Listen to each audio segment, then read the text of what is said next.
Ya, karena dulu kita bukan anak Allah, kita anak iblis. Sejak kamu percaya Yesus, baru kamu diberi kuasa jadi anak Allah. Ya, karena dulu kita bukan anak Allah, kita anak iblis. Berarti para kakek leluhur Yesus, para nabi, itu semua anak iblis ya? Nggak usah, saudara-saudara, nggak usah masuk Kristen. Di Kristen aja banyak penipu, di Kristen saja banyak, di Kristen sudah banyak jahat. Nggak usah masuk Kristen, karena orang-orang di Kristen aja banyak yang jahat. Anak monyet atau bukan? Mereka diam. Waktu mereka diam, saya jawab, anak macan atau bukan? Atau saya tanya kalian nih, kalian ini anak manusia atau manusia? Anak manusia, ya tapi manusia juga. Kalau kamu bisa anak manusia sekaligus manusia, kenapa dia tidak bisa anak Allah sekaligus Allah? Maka kenyataan bahwa dia adalah anak Allah tak berarti bahwa dia adalah Allah. Orangnya yang beranak, jabatannya tidak beranak, Pak Pendeta. Nah, kalau Pendeta Ezra membuat perbandingan anak monyet adalah monyet semisal dengan anak Allah, maka Allah lah apa Pak Pendeta Ezra ini nggak tahu? Kalau monyet itu nama binatang, bukan jabatan, bukan predikat. Dia anak Allah. Tapi anak apa? Bapak anak Allah? Anak Allah? Berarti Allah punya anak berapa banyak? Banyak ya. Kenapa ini tunggal? Karena dia anak sungguh-sungguh. Kalau bagi Pendeta Ezra, hanya Yesus yang sungguh-sungguh anak Allah, berarti bukan kiasan ya, saya tegaskan. Kalau bukan kiasan berarti anak beneran dong. Sama seperti yang dia analogikan anak monyet adalah monyet. Itu kan beneran, sungguh-sungguh anak monyet kan, bukan kiasan. Tapi tak mau juga dibilang anak punya Allah punya anak. Nah ini lucu. Di satu sisi bilang sungguh-sungguh tapi nggak mau dibilang Allah punya anak. Ya ampun Bu, jangan begitu dong Bu, saya dengar Bu. Kenapa? Ibu tahu Ibu, dia pasti berundung justru percaya Tuhan Yesus.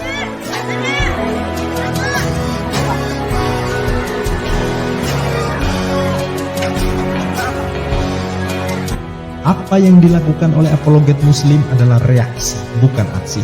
Karena yang memulai adalah mereka.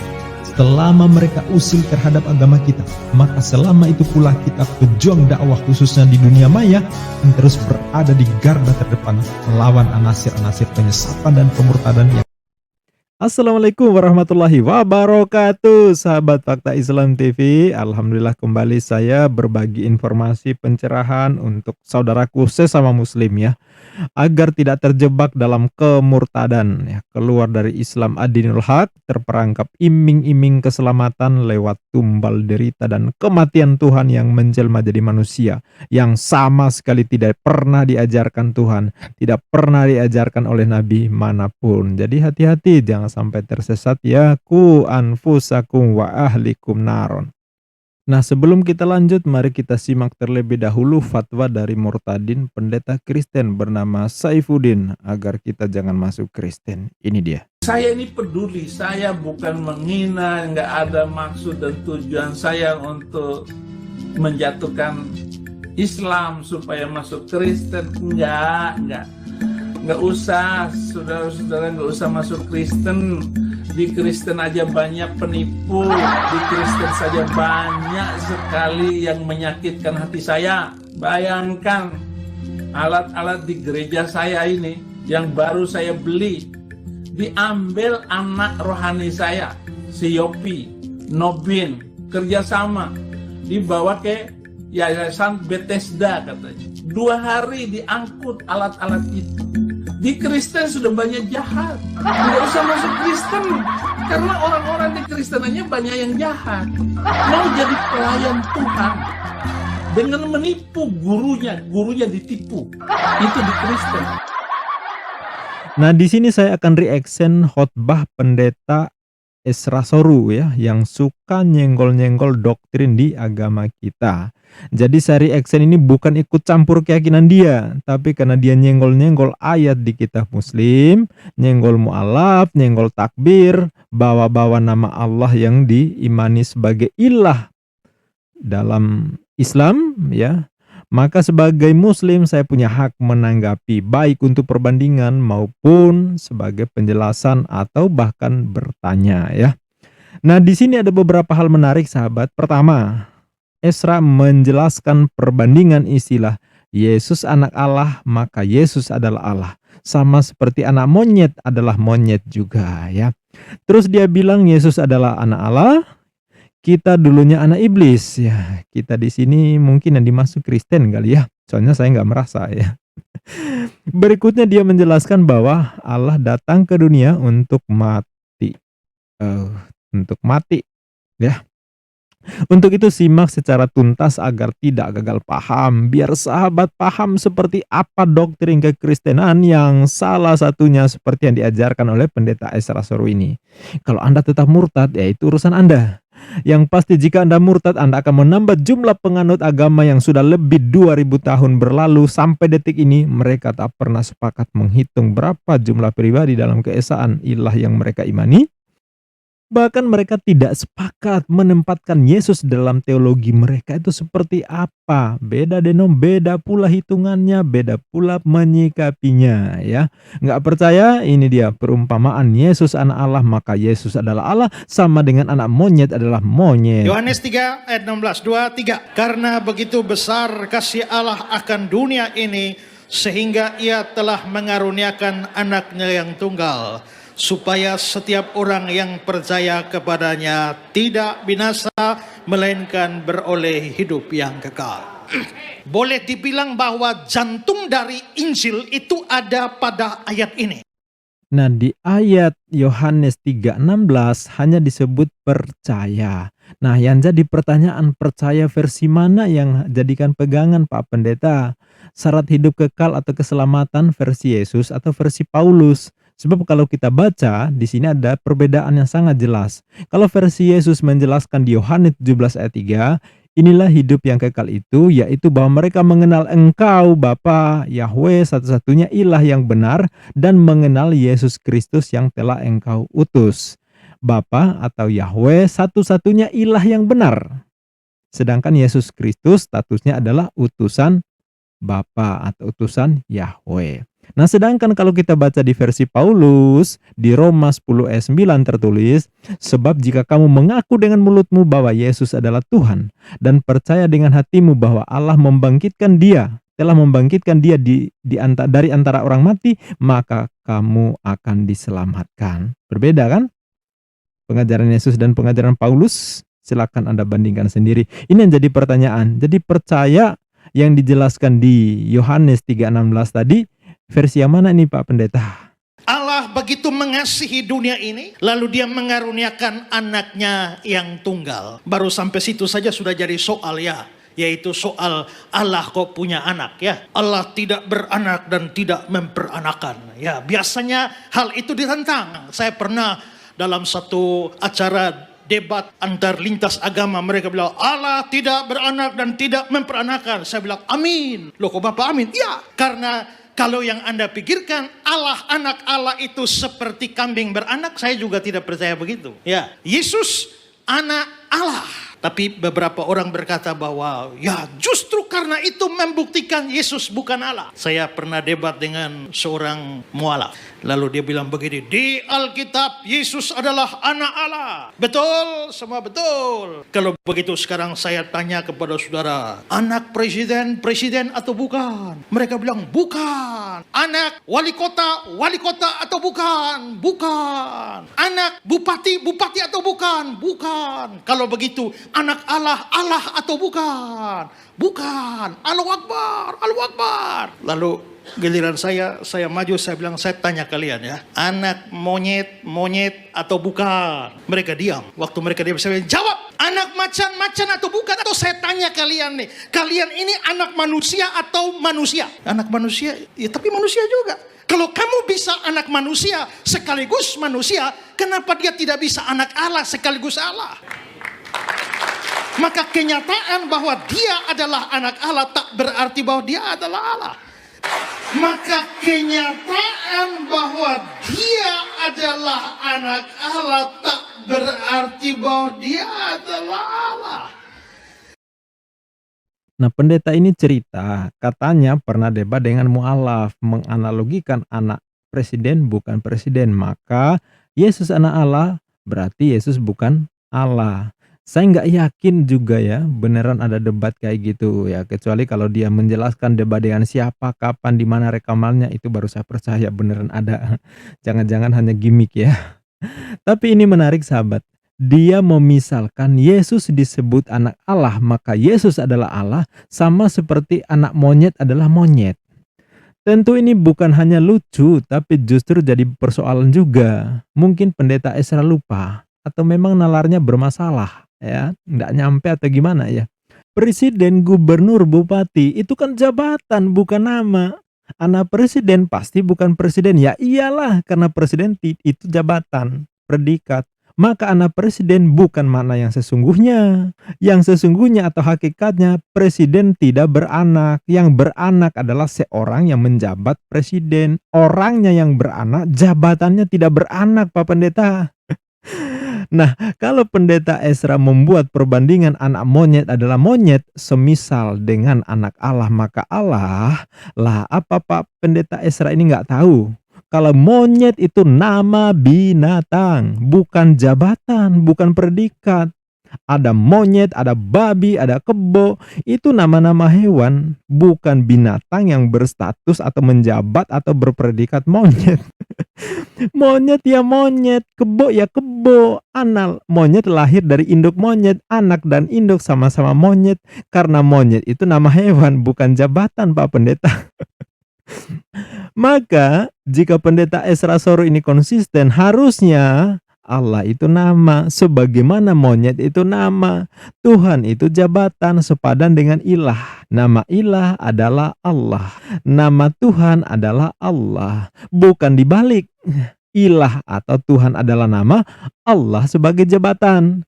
Ini kan gegara LA ini, nyaplok kata Allah dari Arab tapi maknanya diubah sepadan dengan sembahan atau Tuhan. Padahal di Arab yang sepadan dengan Tuhan atau sembahan itu bukan Allah, tapi ilah. Ilah itu jabatan, Allah itu nama. Kok bisa ya ngambil istilah dari tempat lain tapi diubah, bahkan disimpangkan. Itulah kerjaan LA ya. Sehingga pendeta Esra harus mengartikan anak Allah, anak dari Allah sebagai nama, bukan sebagai jabatan atau sebutan atau gelar. Dengan demikian, jika Yesus disebut anak Allah, diartikan bahwa Yesus adalah Allah, maka konsekuensinya Allah harus diakui sebagai nama. Sebagaimana Esra memisalkan anak monyet adalah monyet. Anak dan induk sama-sama monyet.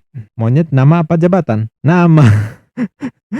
Tentu tak bisa dipadankan dengan istilah anak buah, anak sekolah, anak tangga, karena itu kiasan ya. Sedangkan monyet itu makna yang sebenarnya Pak Pendeta.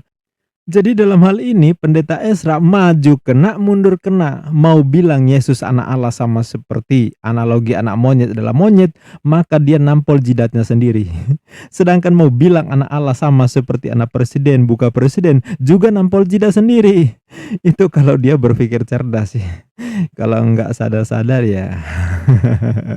Oke, kita lanjut. Dia anak Allah. Tapi anak apa? Tung, Bapak anak Allah? Anak Allah? Anak Allah? Berarti Allah punya anak berapa banyak? Banyak ya. Kenapa ini tunggal? Karena dia anak sungguh-sungguh. Karena dia anak sungguh-sungguh. Karena dia anak sungguh-sungguh. Kita semua anak hasil adopsi. Nah, yang ini nggak konsisten. Yesus disebut anak Allah, diartikan anak Allah yang sungguh-sungguh ya. Sungguh-sungguh artinya apa? Anak beneran, bukan kiasan. Anak tunggal Allah ya anak tunggal Allah, beneran kan seperti yang dikatakan pendeta Esra. Yang lain anak adopsi, itu bukan kata saya tapi kata pendeta. Di Bible istilah anak Allah itu sangat banyak, semuanya kiasan menurut saya. Sebab anak Allah itu istilah bagi orang-orang yang taat kepada Allah, mengikuti hukum-hukum Allah. Bahkan yang mendamaikan pun disebut anak Allah. Efraim anak Allah, Israel diperanakan Allah, Daud anak sulung Allah, Yesus anak tunggal Allah. Istilah-istilah seperti itu biasa di Bible ya. Nah, kalau bagi pendeta Esra hanya Yesus yang sungguh-sungguh anak Allah, berarti bukan kiasan ya, saya tegaskan. Kalau bukan kiasan berarti anak beneran dong. Sama seperti yang dia analogikan anak monyet adalah monyet. Itu kan beneran, sungguh-sungguh anak monyet kan, bukan kiasan. Tapi tak mau juga dibilang Allah punya anak. Nah ini lucu. Di satu sisi bilang sungguh-sungguh tapi nggak mau dibilang Allah punya anak. Malah pernah disamakan dengan istilah anak tangga, anak sekolah. Ayo, Pak Pendeta sedang mabuk atau gimana ini? Kok berubah-ubah ya? Tegasin dong, istilah Yesus anak Allah itu makna yang sesungguhnya atau hanya kiasan? Ya, hanya kiasan atau anak sesungguhnya? Kalau memang hanya kiasan ya berarti sama seperti yang lain, istilah anak sama seperti yang Daud, sama seperti Israel, sama seperti Efraim, sama. Kenapa hanya Yesus yang diistimewakan sebagai anak yang sungguh-sungguh? Tapi kalau memang disebut sungguh-sungguh, kenapa nggak diakui sebagai Yesus anak Allah dalam arti yang sebenarnya? Ini gimana sih? Tapi yang pasti menurut saya, pendeta ini maju kena, mundur kena. Mau milih yang mana selalu berada dalam problem. Ya, oke kita lanjut ke persoalan anak iblis. Ya, karena dulu kita bukan anak Allah, kita anak iblis. Sejak kamu percaya Yesus, baru kamu diberi kuasa jadi anak Allah. Ya, karena dulu kita bukan anak Allah, kita anak iblis. Kita anak iblis. Sejak kamu percaya Yesus, baru kamu diberi kuasa jadi anak Allah. Tapi dia adalah anak yang sesungguhnya. Makanya disebut sebagai anak tunggal Allah. Nah ini seru ini sahabat ya. Kalau manusia dulunya anak iblis seperti yang dikatakan pendeta Ezra, sejak percaya Yesus baru manusia diberi kuasa sebagai anak Allah. Maka logikanya ya, manusia-manusia yang ada sebelum kedatangan Yesus, yang belum mengenal Yesus, anak iblis dong ya. Yang gak mengimani Yesus sebagai Tuhan, anak iblis dong. Berarti para kakek leluhur Yesus, para nabi, itu semua anak iblis ya. Nabi Abraham, Ishak, Yakub atau Israel, Nabi Daud, Salomo, Nabi Musa, bahkan keluarga besar Yesus, ibunya Yesus yang tidak menuhankan Yesus, anak iblis semua dong ya. Ini Pak Pendeta sedang bercanda. Pak Pendeta sedang sehat-sehat aja kan?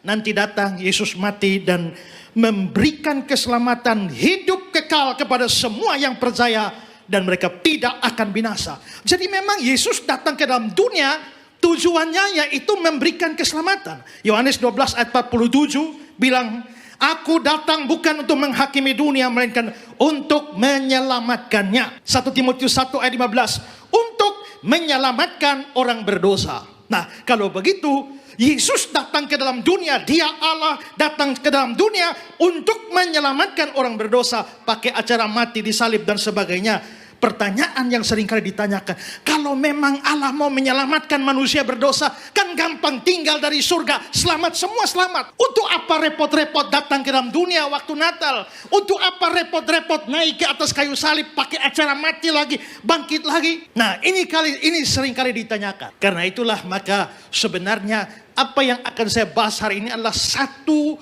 fondasi iman Kristen yang perlu kita pahami, karena tantangan bagi iman Kristen itu begitu banyak. Hari ini begitu banyak orang menyerang iman Kristen, bahkan mereka mengolok-olok mempertanyakan iman Kristen. Dan karena itulah pada hari ini saya ingin memberikan hal yang paling mendasar dalam iman Kristen. Nah, kalau memang Yesus datang untuk menyelamatkan kita, mengapa pakai acara salib? Mengapa pakai acara mati sehingga menjadi olok-olokan? Ya, saya setuju dengan Pak Pendeta. Ya, ini tantangan luar biasa bagi kalian. Ya, bukan non-Kristen aja kok Pak Pendeta yang mempertanyakan, tapi lebih 2000 tahun berlalu sampai hari ini kalian masih debat soal berapa jumlah pribadi dalam keesaan. Betul kan? Beda denom, beda pula hitungannya. Jika ada 10 pendeta ngumpul bahas teologi, bisa jadi ada 11 pendapat yang beda-beda. Saya simak kok dialog para pendeta ya di satu forum ya, Mendiang Mangapul Sagala, Esra Soru, Joshua Tewu, Paul Zhang, siapa lagi itu, Henry Firlaso atau siapa itu. Ya, ribut soal menghitung pribadi dalam keesaan ilah. Apalagi kalau ditambah Pak Muri Wali, Pak Deking Gadas, Rudi Yohanes, itu makin seru lagi. Lebih 2000 tahun loh, soal ketuhanan aja belum sepakat. Bukan di luar Kristen Pak Pendeta, tapi di internal Kristen sendiri sudah kayak gitu ya. Jadi jangan salahkan yang di luar ya. Di tingkat jemaat juga sama. Saya lihat di acara-acara dialog jemaat dengan pendeta, masih pada nanya tuh gimana menjelaskan Trinitas. Ya kan? Lalu dianalogikan kayak spinner ya. Ada yang pakai sobekan kertas ala Risuli Lubis. Terus ada juga yang analogikan pakai pulpen kayak bom-bom. Artinya apa? Pendeta bingung, jemaat juga bingung. Tapi sok-sok ngajak kita di agama lain yang non-Kristen yang diminta ikut agamanya. Oh, keselamatan ini, percaya Yesus Tuhan, kamu diselamatkan. Kan lucu. Artinya ketika misionaris ditebar ke kampung-kampung muslim mengajak murtad, pada saat yang sama mereka sendiri sebenarnya bingung menjelaskan keyakinannya. Yesus 100% manusia, 100% Tuhan. Ya kan? Tapi ayatnya kagak ada. Itu hasil konsili. Ya kan?